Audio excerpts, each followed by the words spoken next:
Assalamualaikum warahmatullahi wabarakatuh. Perkenalkan, saya Richel Clery, saya mahasiswa Universitas Dian Nusantara dengan nomor NIM 5312-51088 dengan program studi Teknik Elektro. Pada kesempatan ini saya akan mempresentasikan PowerPoint saya yang berjudul Fenomena Penggunaan Bahasa Pergaulan di Indonesia. Pendahuluan, pertama, bahasa adalah alat komunikasi dan identitas sosial. Bahasa pergaulan berkembang pesat di media sosial, terutama di platform Instagram, di TikTok, Twitter, atau media sosial lainnya. Karena bahasa ini banyak digunakan remaja sebagai ekspresi diri dan tren masa kini.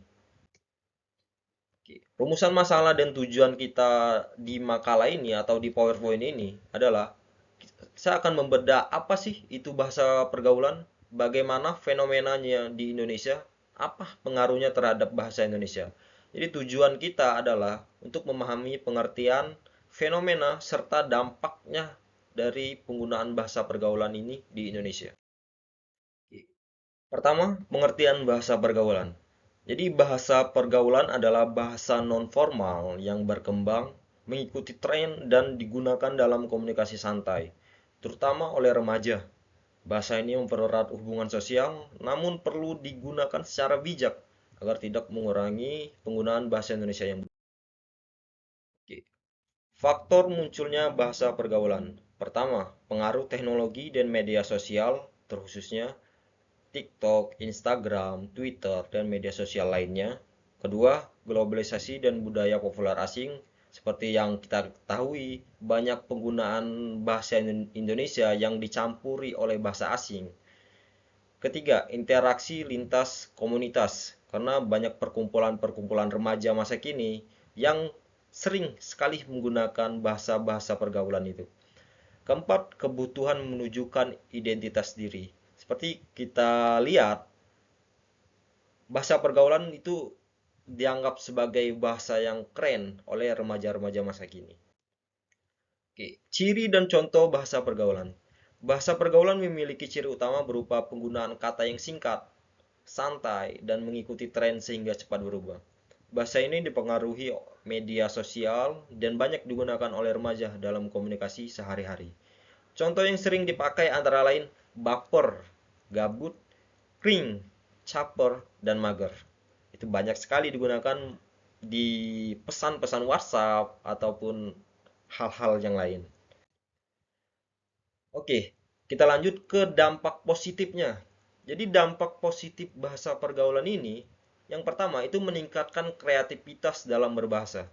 Kedua, membuat komunikasi lebih akrab dan cair. Ketiga, memperkuat rasa kebersamaan dalam kelompok atau komunitas. Keempat, memudahkan remaja mengekspresikan dirinya. Kelima, membantu bahasa berkembang sesuai zaman.